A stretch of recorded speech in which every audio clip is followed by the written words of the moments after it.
पश्चिम बंगाल की सत्ता पर 15 साल तक काबिज रहने के बाद ममता बनर्जी की न सिर्फ सरकार चली गई बल्कि लगातार दूसरे चुनाव में शुभेंदु अधिकारी से मुकाबला हारना भी उनके चमकदार राजनीतिक करियर पर बड़े धब्बे के रूप में देखा जाएगा। 5 साल पहले नंदीग्राम में अधिकारी से मुकाबला हारी दीदी को इस बार उस भवानीपुर में हार का सामना करना पड़ा जो कभी उनका गढ़ था।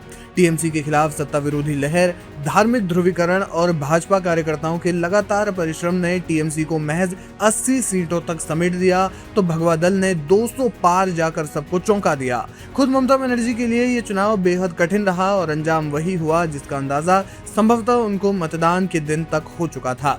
यही वजह है कि मतदान के दिन जब ममता बनर्जी को भवानीपुर में एक बूथ से दूसरे बूथ तक दौड़ते देखा गया तो राजनीतिक पंडितों को ये अनुमान हो चुका था कि दीदी चक्रव्यूह में फंस चुकी है।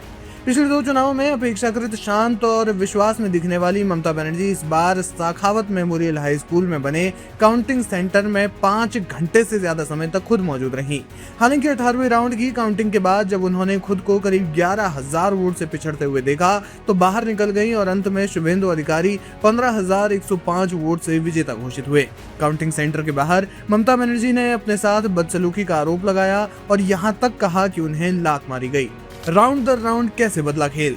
शुभेंदु अधिकारी और ममता बनर्जी के बीच मुकाबला बेहद दिलचस्प रहा और राउंड दर राउंड उसी तरह बदलता गया जैसे कोलकाता में होने वाले रोमांचक फुटबॉल मुकाबलों में खेला कभी इस तरफ तो कभी उस तरफ झुकता दिखता है। शुरुआत में जब रुझान भाजपा के पक्ष में आने शुरू हुए तो भवानीपुर में शुभेंदु अधिकारी भी ममता बनर्जी से बढ़त बनाते दिखे। दूसरे राउंड की गिनती के बाद वो ममता बनर्जी से 1458 वोट की बढ़त ले चुके थे। तीसरे राउंड के बाद ममता बनर्जी 898 वोट से आगे निकल गई। 7वें राउंड तक तो उन्होंने इस मार्जिन को बढ़ाकर 17,000 के पार कर दिया। ऐसा लगने लगा कि इस बार ममता बनर्जी कम से कम अपनी सीट जरूर बचा लेंगी। हालांकि खेला होना अभी बाकी था। काउंटिंग शुरू होने से पहले ही शुभेंदु अधिकारी ने कह दिया था कि शुरुआत में ममता बनर्जी आगे निकलेंगी, लेकिन जब उनके समर्थन वाले पॉकेट्स के ईवीएम खुलेंगे तो वो निश्चित तौर पर जीत हासिल करेंगे।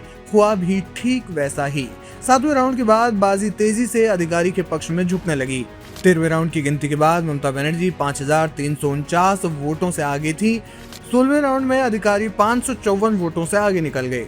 17वें राउंड में उन्होंने 6,226 वोटों की बढ़त हासिल कर ली। वहीं 18वें राउंड में मार्जिन 10,994 वोट का था जो अंतिम दौर पर 15,105 पर जाकर खत्म हुआ।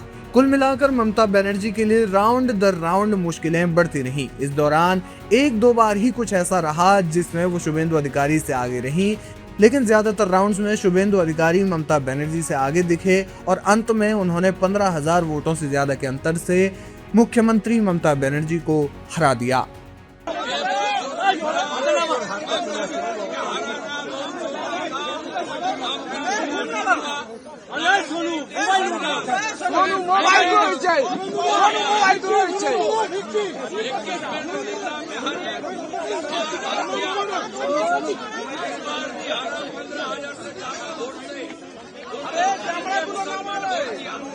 वार्ड नंबर 77 में जितना मुसलमान वोट देने के लिए निकला सब ममता का वोट दिया और मुझे हिंदू सिख जैन बुद्धिस्ट लोग ने जिताया। ये जीत हिंदुत्व का जीत है, ये जीत बंगाल का जीत है, ये जीत नरेंद्र मोदी जी का जीत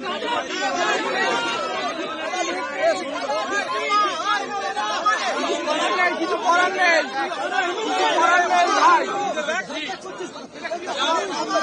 করার নেই। সামনে সামনে ভাই মোবাইল দিয়ে কাজ করছে। হ্যাঁ সামনে মোবাইল मुझे खास करके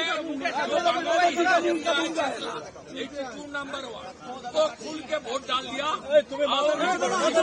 जो लूज सपोर्टर है, हिंदू सपोर्टर, सब लोग वोट किया। सीपीएम का 13,000 वोट था भवानीपुर में, वो कम से कम 10,000 वोट मुझे ट्रांसफर कर दिया। मैं इससे जो सीपीएम का वोटर्स है उनको भी आभार प्रकट करता हूँ। और चेतला में जितना भी बंगाली हिंदू है सब लोग खुल के वोट किया। इसका साथ गुजराती, जैन, मारवाड़ी, हमारी पूर्वांचली, सिख समाज सब लोग खुल के वोट किया। मैं खास करके राजस्थान का 8 एमएलए का चुनाव राजेंद्र राठौड़ काम किया मेरे लिए। और गुजरात से उन्होंने प्रणाम करते हुए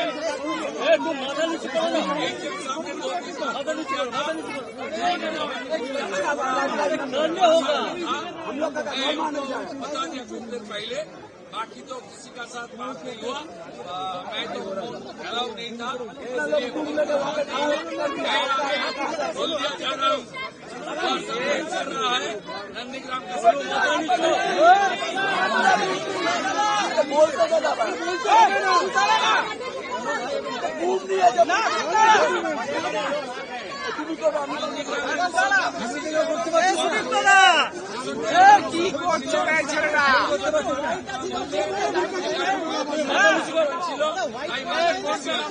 মুসলমান ভোট দেয়নি, মুসলমান ভোট দেয়নি, মুসলমান তার আসল লোককে হিজাব পরা মমতাকে ভোট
you